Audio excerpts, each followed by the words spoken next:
Good evening, my fellow Americans.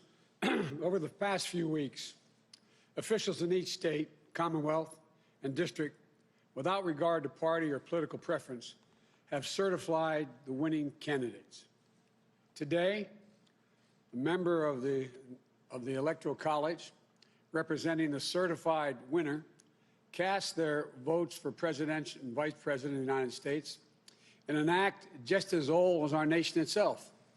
And once again, in America, the rule of law, our Constitution, and the will of the people prevailed. Our democracy pushed, tested, threatened, proved to be resilient, true, and strong. The Electoral College votes, which occurred today, reflect the fact that even in the face of the public health crisis, unlike anything we've experienced in our lifetimes, the people voted. They voted in record numbers. More Americans voted this year than have ever voted in the history of the United States of America. Over 155 million Americans were determined to have their voices heard and their votes counted. In the start of this pandemic, this crisis, many were wondering how many Americans would actually vote at all. But those fears proved to be unfounded. We saw something very few predicted, even thought possible. The biggest voter turnout in the history of the United States of America. A number so big that this election now ranks as the clearest demonstration of the true will of the American people. One of the most amazing demonstrations of civic duty we've ever seen in our country.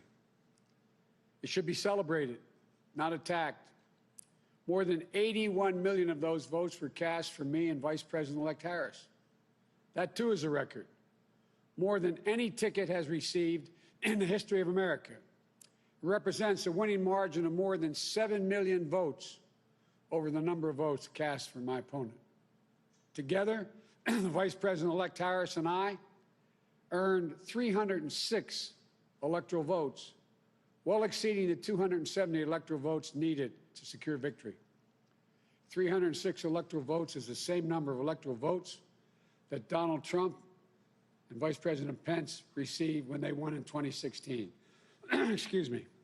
At the time, President Trump called the Electoral College tally a landslide. By his own standards, these numbers represented a clear victory then, and I respectfully suggest they do so now. If anyone didn't know before, they know now. What beats deep in the hearts of the American people is this: democracy. The right to be heard, to have your vote counted, to choose leaders of this nation, to govern ourselves. In America, politicians don't take power. People grant power to them.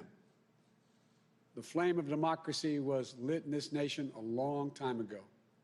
And we now know nothing, not even a pandemic or an abuse of power, can extinguish that flame.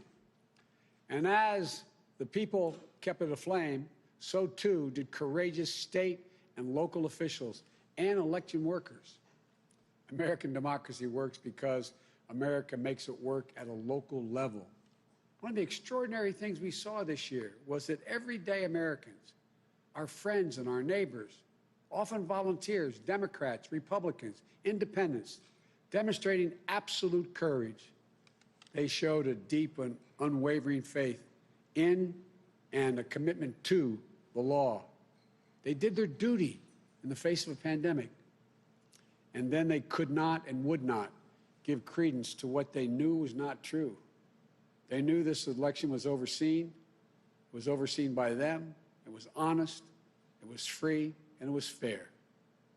They saw it with their own eyes. And they wouldn't be bullied into saying anything different. It was truly remarkable, because so many of these patriotic Americans are subject to so much enormous political pressure, verbal abuse, and even threats of physical violence. While we all wish that our fellow Americans in these positions will always show such courage and commitment to free and fair elections, it is my sincere hope we never again see anyone subjected to the kind of threats and abuse we saw in this election. It's simply unconscionable. We owe these public servants a debt of gratitude. They didn't seek the spotlight. And our democracy survived because of them, which is proof, once more, that it's everyday Americans infused with honor, character, and decency that is the heart of this nation.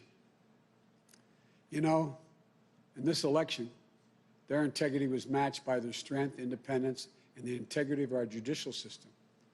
In America, when questions are raised about the legitimacy of any election, those questions are resolved through the legal processes.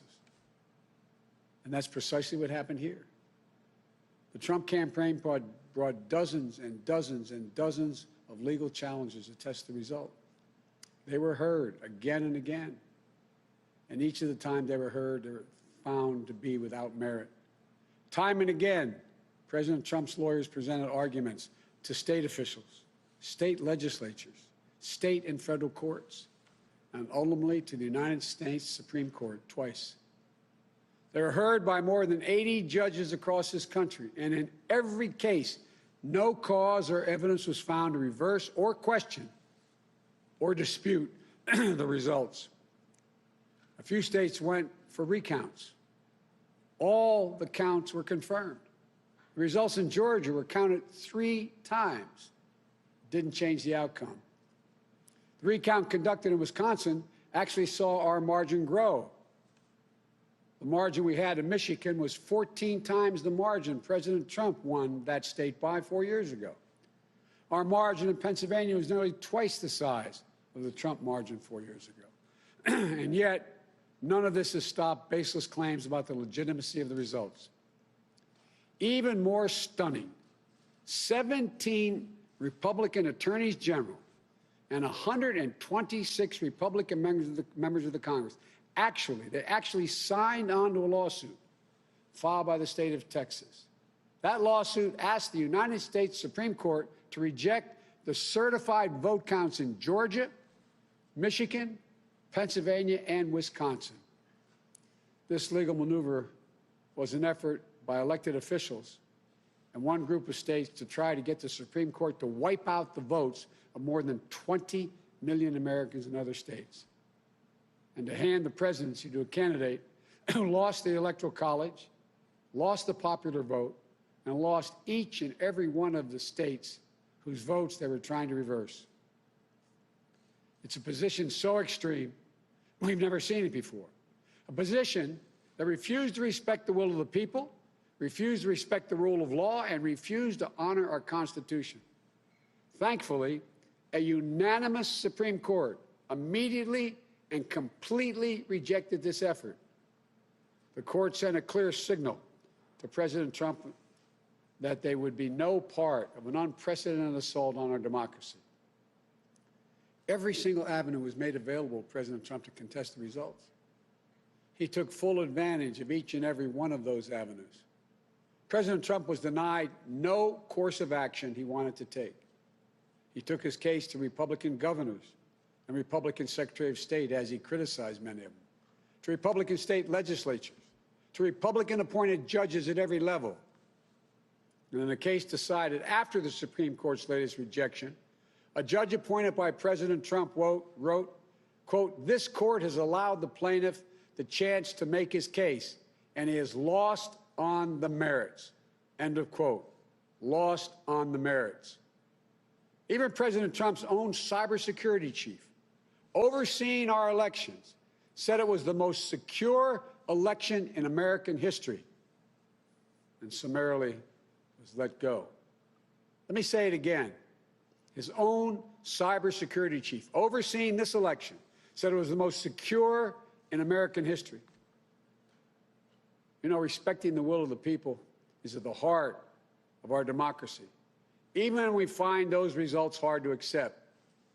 But that's the obligation of those who have taken on a sworn duty to uphold the Constitution. 4 years ago, when I was a sitting vice president of the United States, it was my responsibility to announce the tally of the Electoral College votes in the joint session of Congress that voted to elect Donald Trump. I did my job. And I'm pleased, but not surprised, by the number of my former Republican colleagues in the Senate who have acknowledged already the results of the Electoral College. I thank them. And I'm convinced we can work together for the good of the nation on many subjects. That's the duty owed to the people, to our Constitution, to our history. You know, in this battle for the soul of America, democracy prevailed. We, the people, voted. Faith in our institutions held. The integrity of our elections remains intact. And now it's time to turn the page, as we've done throughout our history, to unite, to heal. As I said in this campaign, I will be president for all Americans. I'll work just as hard for those of you who didn't vote for me as I will for those who did. There's urgent work in front of us. Getting this pandemic under control and getting the nation vaccinated against this virus. Delivering immediate economic help so badly needed by so many Americans who are hurting today. And then building our economy back better than it ever was. In doing so, we need to work together to give each other a chance to lower the temperature. And most of all, we need to stand in solidarity as fellow Americans, to see each other, our pain, our struggles, our hopes, and our dreams. We're a great nation. We're good people. We may come from different places, hold different beliefs, but we share in common a love for this country, a belief in its limitless possibilities. For we, the United States of America, has always set the example for the world for a peaceful transition of power. We'll do so again. I know the task before us won't be easy. It's tempered by the pain so many of us are feeling. Today, our nation passed a grim milestone, 300,000 deaths due to this COVID virus. My heart goes out to each of you in this dark winter of the pandemic, about to spend the holidays and the new year with a black hole in your hearts, without the ones you loved at your side. My heart goes out to all of you who have fallen in hard times through no fault of your own, unable to sleep at night, staring at the ceiling, and weighed down by the worry of what tomorrow will bring for you, and equally important for your family. But we've faced difficult times before in our history. I know we'll get through this one, but together. That's how we get through it, together. So as we start the hard work to be done, may this moment give us the strength to rebuild this house of ours upon a rock that can never be washed away. As in the prayer of St. Francis, for where there is discord, union. Where there is doubt, faith. Where there is darkness, light. This is who we are as a nation. This is the America we love. And that is the America we're going to be. So thank you all. May God bless you. And may God protect our troops and all those who stand watch over our democracy. Thank you.